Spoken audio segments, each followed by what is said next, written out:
Well, I mean, one major thing that I've always believed in is there's more than one type of comic book out there, and that is like not necessarily superheroes. I grew up reading superhero comics, and I love them. I really do. I don't enjoy always writing them or being a part of them, because I am a firm believer that there is more out there than just one type of story, and that's why I really enjoy writing a little bit of horror, kind of, and a little bit of science fiction, fantasy. Just kind of break the mold out there and just dip my toes in every genre I can that can be put on a comic page. Yeah, it's kind of similar. Like when I started moving into comics, I have a fine art background, so we all naturally grew up with the superhero comic books and everything like that, and I just kind of felt, there's the other Dylan, that it was something for me that it was done to death. Like even now, it was spoken on a previous panel now on the stream, and the idea of doing something just a little bit different, be it horror in this independent kind of medium with no restrictions. So you could really do what you want, not necessarily super gory, but maybe something really cerebral, just that's outside of that most popular form of comic book literature and art. And I can't draw really buff men, so I don't think that's a requirement. You can draw skinny guys if you want. It's not a requirement. Exactly. Well, that is definitely something I think it's like especially big in the indie scene is people who grew up reading, superhero comics with buff men, and that's what they think like, oh, that's what I want to do. And there's absolutely nothing wrong with that, but it is just, in my opinion, a very exhausted area of comics. And the more it's cool going to bookstores or going to used bookstores, anywhere that sells comics one way or another, and seeing these newer authors, artists doing like some really fun and interesting stuff. And the one I always go to is like Scott Pilgrim. For me, was kind of like the big one that showed me, okay, yeah, like there's Canadian and American artists out there who are, because I'm in Michigan, pretty close to Canada, so I get a lot of Canadian creators in my stream, and I think that was a really big thing for me, was like, oh, like I said, this could be different. This could be something other than superheroes. It could have a little bit of, video game influence. It could have some like Japanese manga influence, and just blend it all together. And it was like a brand new fun idea, and that was new to me. And that's really, I think Scott Pilgrim was the big one that really brought my attention to other than superheroes. Yeah. trying to share this. What I mean, as far as like inspirations go, what are your guys' inspirations, like specifically other comics or like films, or like where do you feel your inspiration comes from? Not superhero, obviously. Video games. Yeah. There's so many times where like video games like tell really good stories, and then sometimes you're like, damn, like this could have been a movie, and then they messed up the movie. So instead, you take some of that stuff and put it into a better comic. It's like everything. I do agree with you with video games, Dylan, but it is very much movies as well. That's a huge influence, because not just movies, but even movie trailers. You get something from a movie trailer, even if it's just to give you a synopsis of what the film's going to be about, or even the soundtrack. That actually influences you.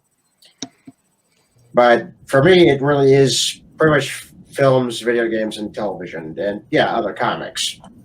Because you're like, oh, this looks cool in this comic. Maybe you could somehow, do something like that.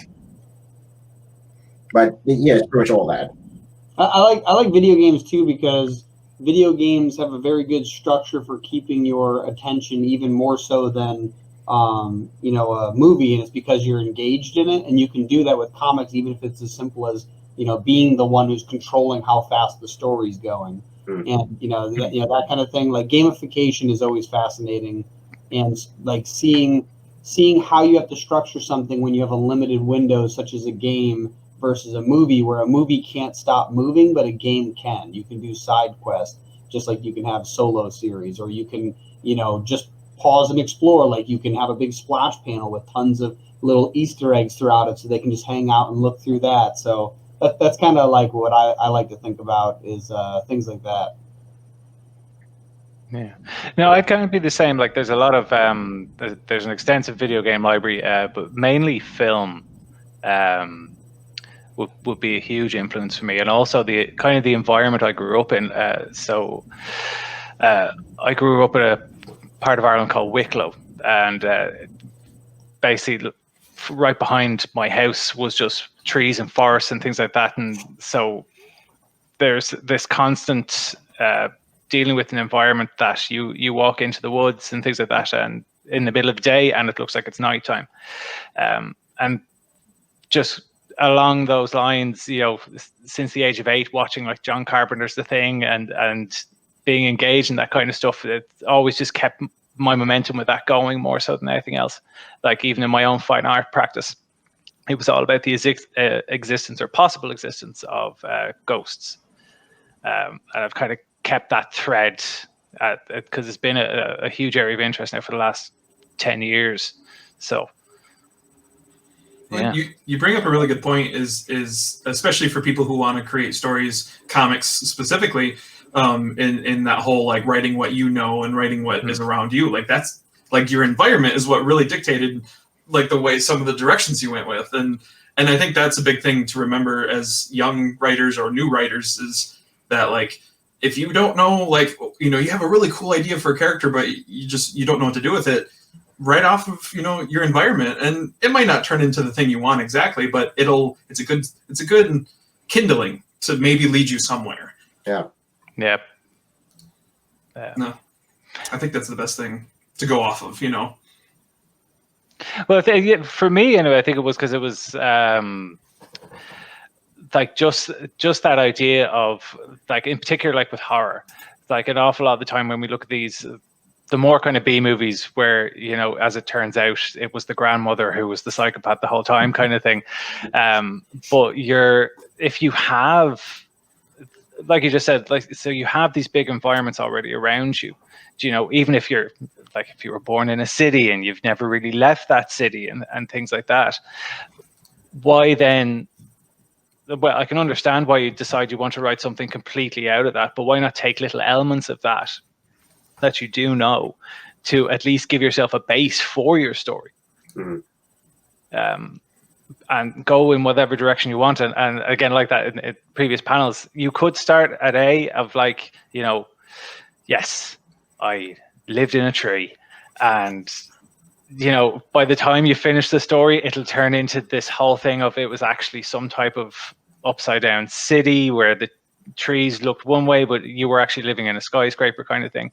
But you're just using what you already know as a base to ground yourself, so you can actually get the story going, and just spread off from that. He says having 3 books that exclusively exist in the woods. Living true to the name, creepy trees. Really am. Book 4 will be different, I think. I think you're going to come back to it. Yeah. Well, I think that's a really good point. Is like you said, like you live in a certain environment, you want to write something outside of it. But like that's one thing. Like the stories that I write are all fantastical, maybe or strange and interesting. But like the characters in them, I'm always going to pull from weird people I've met or weird people I've talked to, and that's a big thing. Is that like I see, like, is the strongest element of non-superhero stories are the characters themselves are so unique and in the most non-superhero way, and I really like that. Yeah. It sounded like a cow for a moment. I was very confused. Isn't it? Yeah, it did. I was going to say quick. Just saw Hector's comment. Bring your Ouija board. That's all I'm going to say. How about that? Yep, it was fun. Goes hunting. Yeah. Oh, boy. I think it's funny that you mentioned the horror aspect, because like for me, I'm a huge horror movie fan. One good friend of mine and I always get together.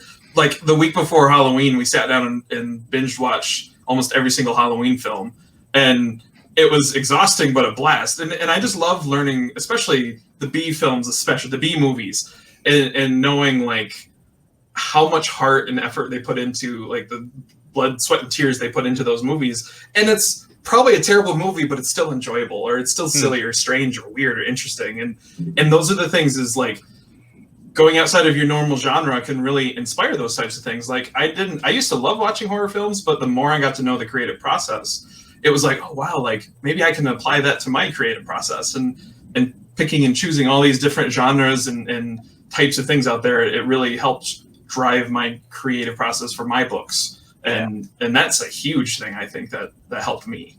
My favorite horror series is Friday the 13th, but I still make fun of it. Oh God, it's awful. It's the best thing ever. Because they just make teenagers so stupid in it. They're like, oh my God, and then they just trip. I was like, what? Like no real person is gonna just do no. Just Here's a tip, folks. Here's a tip. Don't walk backwards in a horror movie. Don't walk backwards. That's where they'll get you. No, the Friday the 13th film series is wonderful, just because it is so strange, diverse, bad, good, whatever you want from it. But like those are the things. It's like if you love that series and you want to go make a comic that's based off it or inspired by it, like there's nothing holding you back other than just doing it. Yeah. That series is something else. I was going to write a comic that's like kind of based off of that, but I was like, that's too much like that. I can't do that. Well, here's an interesting thing. Because when I did my first draft of Codename Hunter, I wrote it during the modern day, and what happened was, as I finished writing it, I reread it. I was like, this is too much like an episode of this television series 24. It's too much like that. So what I did was, okay, I still like the story, but how do I make it different? So a thought came to me. I said, why don't you just take this entire spy genre and put it into science fiction? Because that's something we haven't quite seen before. So it expands and gives you new ideas, new approaches. So even if that initial first draft, seems too much like another idea or another movie that you were inspired by, you can still tweak it and make it your own. Yeah, that's fantastic, because I've run into that with a comic that I'm working on. It's like we started going one direction with it, and it was like a Dungeons and Dragons inspired. It was like the second chapter in the story, and we started throwing other genres with it. We were like, what if we did that, but added like kind of like the spy element with the sci-fi? It's like you're bringing in a new element to it, and what makes that interesting? And suddenly you have a very unique idea. Yeah, and you got to start from somewhere. Exactly. Yeah, like Hector said, after working on like Chronicles of Horror, our first anthology, he can actually like probably do horror now because he knows that he can do that. I didn't think I could write that besides like the serial killer thing that I wrote, but then I started writing like 2 for the second issue, and I was like, yeah, I could write horror because 1 is hilarious, but it's messed up. The other one is just messed up. So Young Wavy says, what's everyone's favorite comic genre and why? It could be superheroes if it is, but this is not what I No, not on this panel. I don't really know. For me personally, I don't really know if I have a particular favorite genre. I kind of chop and change with a lot of things. A lot of my favorite books will be kind of horror. Like, you've got the Lock and Key series. You've a lot of Junji Ito's work as well. It was a huge inspiration for me. But one of my favorite books of all time is, if I can remember correctly, Love and Rockets. It's been a long time since I've read it. and for the main reason being that you go from reading all this other stuff, of like amazing science fiction, amazing horror, even some amazing superhero comics. I tried to get into one recently. I think I'm just too late. But then you have this thing which is just about a kind of teenage street gang, and again their connection. And again, if you're writing a story and going along with that, like we all have at least one friend. I know I've got two that we've known for a long time, and just thinking on that and like the idea that can come about of it's just about their connection and how they get through the day. I think it's really amazing, and if anybody hasn't read it, you should try and pick it up. Really, and then everything on the SeerNova Comics platform. If you don't know, plug. I think my favorite comic genre is not like it's hard to pin down. Like I like somewhere between a little bit of fantasy, a little bit of slice of life, maybe a little bit of sci-fi, just kind of somewhere in that middle area. Like something that kind of suspends your belief a little bit, but something that you can just really like get into and have a lot of fun reading. But as far as like straight up influences, yeah, like I love David Lynch films. I love some Kubrick films, Christopher Nolan films and stuff like that. It's just like I really like technical and strange, I think is just the downright, and that's a weird blend because technical has to usually mean precision and strange usually is like completely opposite of that. So blending two opposite things together is just, it's like right there for me. I find that very inspiring. And what do you think about like Doctor Strange, for example? Yes, kind of like bringing in the someone who's like a doctor and technical, and then bring in like weird mind-bendy trippy shit, and that's.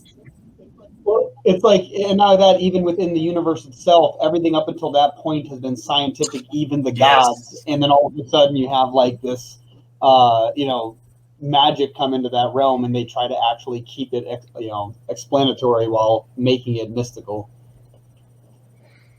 Yeah. Ooh. Yeah. I like superheroes, but I also like horror. But I didn't know horror was even like a comic option until Afterlight Comics or Studios. I always get that mixed up. They had Wendigo Wood, and that's the first like horror comic I ever read.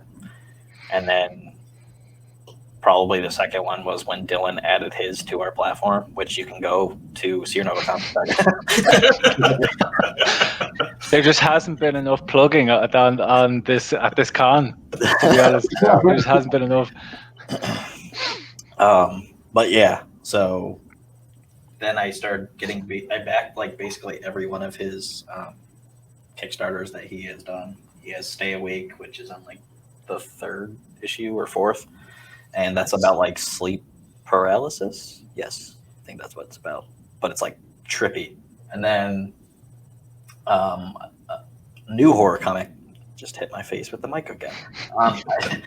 A new horror comic that I just read was by Catalyst Comics, and it was Welcome to Everville, and that's really, really good. And it's just black and white, minus like some red for like blood, which is awesome. More fucking plugs. Yeah, so Hector Barrero is coming out with games on the Play Store. So you should check those out whenever. But yeah, Young Wavy actually says he's big on mecha stories. I don't think I've ever read one of those. So Yeah. I like mecha like animes. I would say usually manga. Yeah, like Gundam or oh yeah, I've got a lot of Gundam manga. But giant robots is just, oh man, like Pacific Rim, giant robots fighting giant monsters. It's nothing but fun. Wait, have you guys watched the Godzilla King of the Monsters? No. No, Yes, not yes, I understand. Yeah. So I'm a huge Godzilla fan. That'd probably be another thing, like, it hasn't, like, I haven't made anything creative with it, but that is something I really loved. I still do, my dad has them all, like all the old VHSs. We got tons of old toys, all that stuff. And that newest one, that Godzilla King of the Monsters one, was friggin' amazing because they brought in like 6 of the monsters. They have like 32 on hold, and I'm like, that's like all of the monsters from that world. Like, you know, if I said something like Space Godzilla, most people have no idea what I'm talking about. But like that's something that like Biollante and all those. Like, I'm waiting for that stuff to come up because like that was an amazing movie. I didn't even know it came out. I think I watched it on like Netflix or Hulu or Amazon, whatever one it was on. But I was like, oh my god, I can't believe this was real. Like, such a good movie. Those are the types of movies that, like, I just saw that one recently, and those are the ones where you have to just kind of ignore the human characters and just have fun with the giant monsters, because the human characters are irrelevant. What's that? Because the humans are irrelevant. Exactly. They tend to be just tropey, basically written family dramas that are just kind of going on in the background while we get to watch like giant monsters kill each other. Exactly. And those are, I mean, that's actually, to tie it all into kind of our topic, is like those weird, silly things. Sometimes like certain genres don't have the best, like slasher, 80s slasher films. The characters are only meant to get killed, usually. So like, and that's the kind of the joke. And there's so many movies out there that are like it. And that's the idea. Die, please. Take your purpose and get out of here. Yes, exactly. You eat the popcorn going, all right, how's this guy going to die, or how's this girl going to die? And that's the whole joke. Right. You would totally just not die that way. You're right. I'll go in there. He's going to cut your head off. I told you. Mm-hmm. All day. Drawing from those tropes can be a lot of fun. Yeah, there's some B, maybe C movies that I've watched at work. The Ice Cream Man. Mm-hmm. That's bad. That's rough. I've seen that one. It's really bad. Like, the guy is just creepy in general. Ron Howard's brother. Mm. So yeah, even without right now, I'm sorry. Not to be insulting. I think the worst horror film I've ever seen was Black Christmas, I think it's called. The original. Like the original, or like it's like a D movie at best. Like, this thing is so terrible. It has no actual ending. Like, it's just the most garbage movie I've ever seen. And we only watched it because we were all over my uncle's house, and my dad's friend is over. And he's like, let's watch some like crappy movie. And we start looking up stuff. He's like, that one, we'll watch Black Christmas. And it was, I wasted an hour and 45 minutes of my life. However long it was, and the recovery time after, because it was just the worst thing I've ever seen. I'm still scarred to this day. There was a movie that I tried watching, and I couldn't even get 5 minutes into it.